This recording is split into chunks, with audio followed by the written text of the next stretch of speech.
Keep to quarters.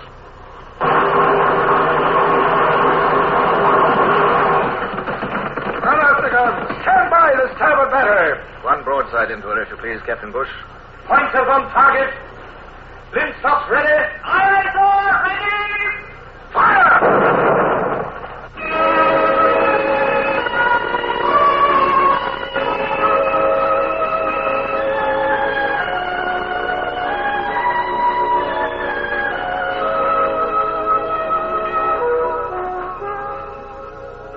Death was everywhere that summer, both outside Riga and within our defense lines. And bodies floating down the river bore grim testimony to battles fought hundreds of miles away. How I longed to be rid of the sickening stench of war and to be home again with my wife Barbara and Richard, my little son. The cutter Clam had just arrived with mail, and Barbara's latest letter sharpened my homesickness. My beloved husband, the household here at Smallbridge has undergone an important transformation. Little Richard is no longer a baby, but has been put into small clothes. Breeches, if you please. But if you could see him, I think you would agree that your little Richard carries himself like a gentleman, except that he sits down rather suddenly now and then, usually in mud puddles, and he still loves to dig holes in the ground around the shrubbery. He exhibits, both physically and morally, a partiality for the soil which appears odd in the son of such a distinguished sailor. But in other ways, he reminds me more and more of you each day. If your first wife was still alive, she could not possibly love him better than I do. Let us forget the word stepson ever existed. When I have completed this letter, I shall have him affix his mark, and I dare say he will add such grubby fingerprints as will further identify his signature. I fought down the longing that her words brought, but I couldn't repress a surge of hope as I picked up the dispatches which had been delivered to my cabin with Barbara's letter. New orders from the Admiralty in London. Perhaps at last I was to return to England. This could mean my release. Their lordships desire me to advise you that the government attaches the greatest importance to maintaining the defense of Riga. They instruct me to inform you that they consider the safety of your squadron as secondary to the fate of Riga and its Russian defenders. Riga is the single most defensible point of Bonaparte's road to St. Petersburg, and it must be protected to the last man and ship. They charge you on your peril to remain in your present position and to do all in your power to prevent the enemy from continuing his march.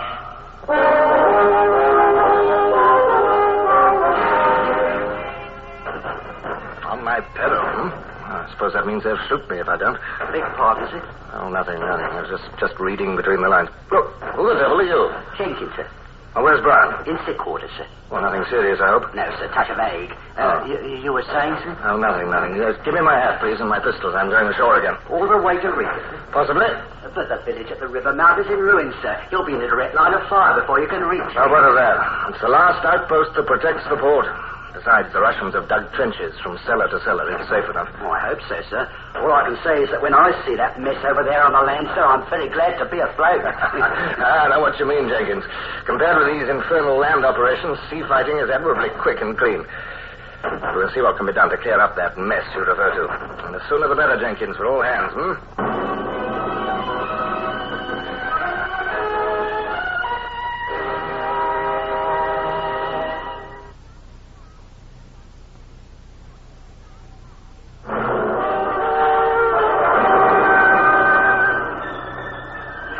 gig and had myself rowed ashore. I took along one of my young officers from the Nonsuch, Lieutenant First. We reached the badly shattered village at the river's mouth and were picking our way through the ruins when suddenly... That was close. You'd better make for that trench over there. Oh, no, the bullets are merely ricocheting over here from the bombardment on the ramparts, Mr. Hurst. They're not shooting at us. We'll use this trench. Yes. Now, this should take us to the cellar of the church. Well, thank heaven the old church is still standing. Privovitz and his staff would never find another headquarters in this shambles. French guns are nearer. They must have advanced their positions. Well, Colonel von Clausewitz will give us all the details. Complete, you may be sure, with a mathematical forecast of the enemy's intentions. I keep hearing about this Prussian von Clausewitz, and yet the Prussians are allied with Bonaparte. He's here. Von Clausewitz left his own country in order to fight Bonaparte. But do you trust him? Oh, yes. A man of principle and talented, besides. Oh, but I shall never get used to land operations, I'm afraid. These correct soldiers with their correct tactics and the way they condescend to ships. Oh, You'll hear. A direct hit on the trench, sir. Just over there. Well, that's luck. They're approaching the church cellar anyhow. Yes, sir. There it is, just ahead. Commodore Hornblower. It is good to see you. Colonel von Clausewitz, how goes the defense? Very well, all things considered. Of course, the French are making progress. No matter what we do, this village is doomed. Oh? If you would care for a prediction of the enemy's exact position, as it will be tomorrow, sundown. Well, if you don't mind, I'm rather more interested in the enemy's exact position as it is today. Very good. If you will climb up into the tower with me, I will point out their latest gains.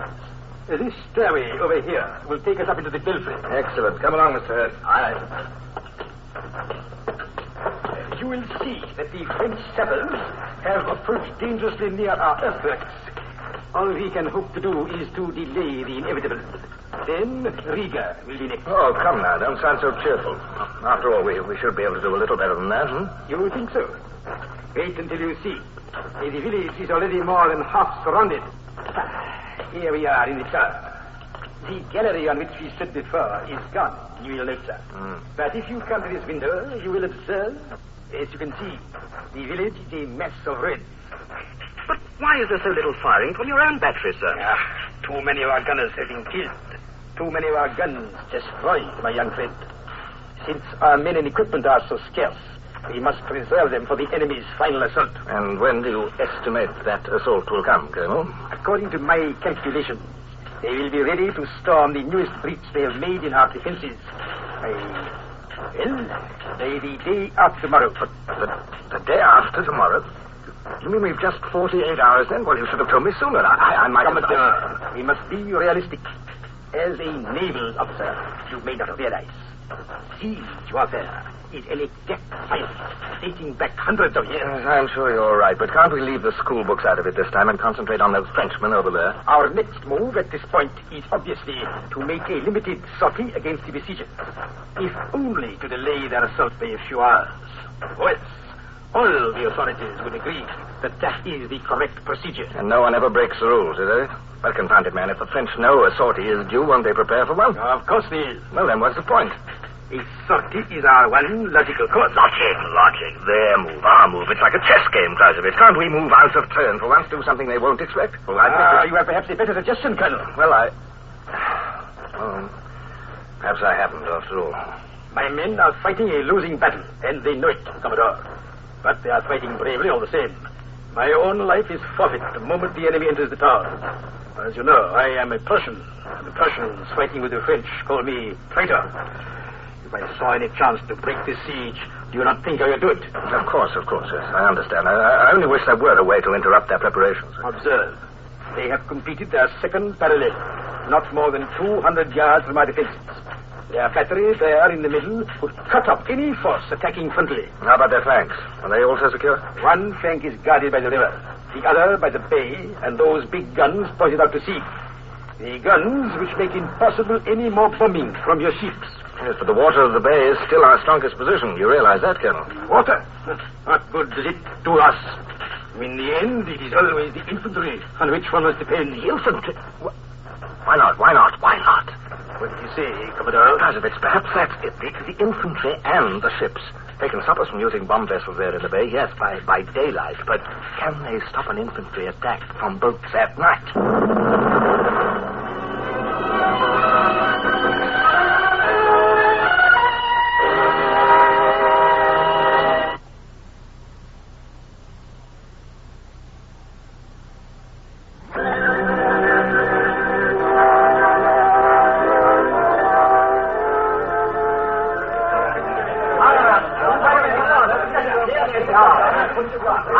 You understand the orders, Mr. Duncan. At dawn, we strike the French flank that is resting on the bay. Yes, sir. Mr. Freeman? Aye, sir. Mr. Davis? Aye, sir. Remember what I said about keeping the landing force together. All must reach the shore at once. No landing in driblets. Are the troops allocated to particular barges? Well, they will be, Duncan, as soon as I can confer with the Russian staff. Where do we pick them up, sir? Well, they'll be marched to that point on the river which I indicated on our chart, remember?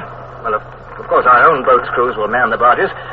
Well, Captain Bush, you look as if you had some news. I have, sir. Mr. Adams has just returned from his mission in Riga. Says the river barges you asked the Russians for are being readied. Very good, Captain Bush. Sail on the starboard bow! She's flying the Russian colors. Excellent. That's must be the Russian generals from Riga. I got word to them before I came aboard. And so at dawn, we surprised the French just here, from the bay, you understand? From the bay? Yes, General. My men will handle the barges which will carry in your troops. Now, here is the French flank, where they've set up their shore battery. Will you attack their General Sheptov? Is that understood? Yes, understood. Storming of the earthworks farther up the shore. May we entrust that phase to General Kladensky? Yes, yes. What?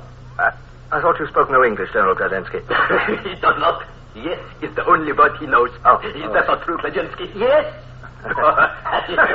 Yeah, but you will make sure that he understands, eh? Oh, understood. Well, I needn't tell you the importance of preventing Riga's fall. Even if Napoleon's forces are turned back before Moscow, we're the last block on his road to St. Petersburg. We will stop them in the south.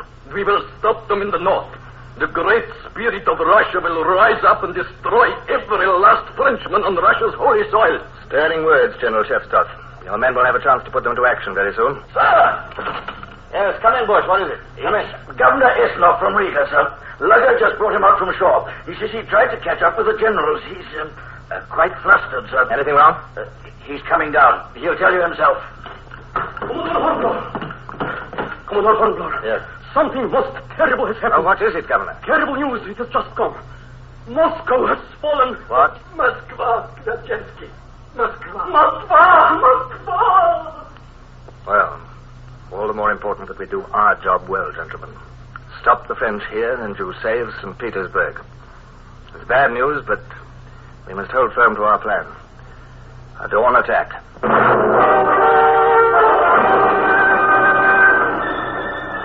After a few final details had been arranged, the Russians left us gloomily. Bush seemed worried. Looks like the heart went right out of them. Sir, do you suppose they'll fight now that Moscow has fallen? Why shouldn't they? The Tsar hasn't surrendered. Russia's a big country, remember, Bush? There'll be English lives at stake tonight, too, sir. I'm aware of that. There always are.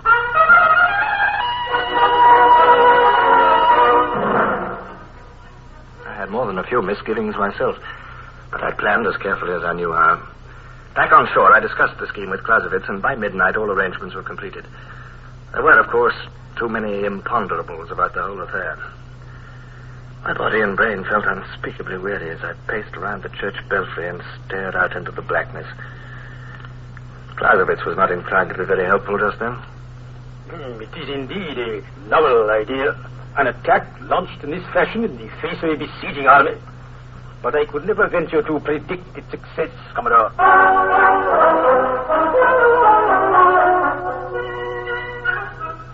Still, the waiting was difficult. Was it my imagination, or was there a strange tension about the French camp? A few bivouac fires dotted the night. Everywhere else lay stillness and uncertainty. In its very silence, the enemy seemed to crouch, waiting. What was that, Clausewitz? Nervous sentry, probably. No doubt you're right. Are your men alerted for anything that may happen? Of course. Good. There is nothing we can do until dawn, Commodore. Why do you not rest yourself very well? There is the pallet of straw over there in the corner. Sleep is out of the question, Clausewitz. I am tired. It's very strange. You know, the stars seem 3 times their proper size. My knees. Yes, I will just sit down and rest a moment. Must rest my eyes, too. I regret he had no better accommodation. This straw does nicely. What was that? That one almost hit the church. Do you feel the whole tower tremble? This is a slightly risky approach of yours, I must say, Colonel. So the French decided to break the rules at the same time we did, huh? Perhaps you prefer the cellar, Commodore. It is safer there. No, thank you, Colonel. I shall stay here. How much of this kind of battering can your defenses stand, Clausewitz? The French are trying to storm the breach they made in our ramparts today. I have just sent more men to defend it. They may hold there for a short time, but... now I appreciate your strategy in conserving guns and men. Your men are fighting well down there, in spite of darkness and surprise. Congratulations, Colonel. Thank you, Commodore. And I, since you are generous, I must admit to you, my calculations were somewhat incorrect. Oh, well. I did not think the French assault would come so soon. Well, if your men could hold out until our landing force attacks... We'll do our best, even after they storm the breach. As they will do, of course. Well, Mr. Hurst, have you any news? No, sir. I went to the riverbank and slipped up as far as the bay shore as I could. No sign of the barges yet, sir. It was too dark to see farther. Well, keep your eye open for a signal flare from the bay. That'll mean our men are starting in. Well, quite a show, eh, Mr. Hurst? I've never seen anything like it, sir. There are fewer flashes from the starboard section of our lines, have you noticed? Yes. What does that mean, sir? It means that most of our gunners are dead.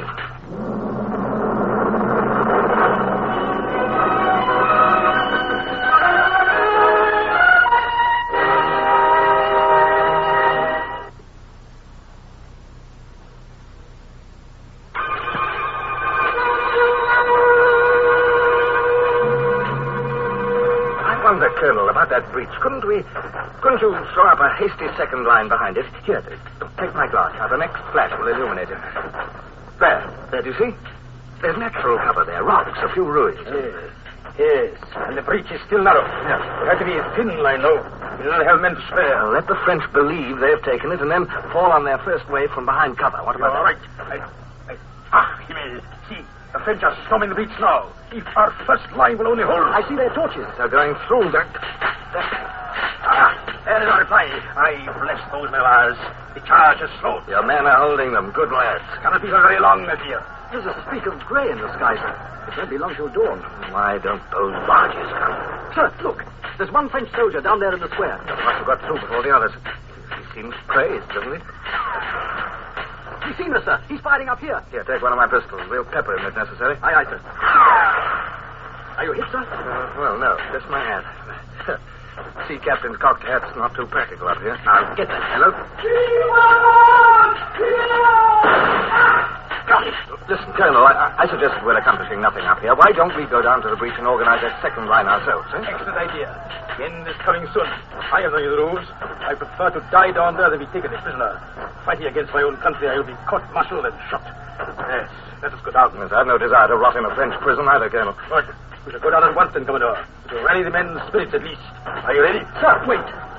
Look over there. Just where the river meets the bay. Our signal flare. Yes, sir. It is. The landing barges. Look, Commodore. Where? There's no more fighting in the breach. The French have needed those troops at the bay. The day is saved.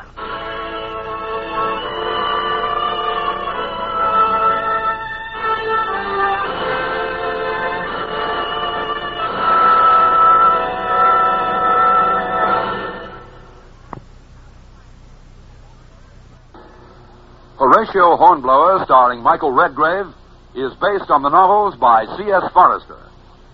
Music composed and conducted by Sidney Torch. Produced by Harry Allen Towers.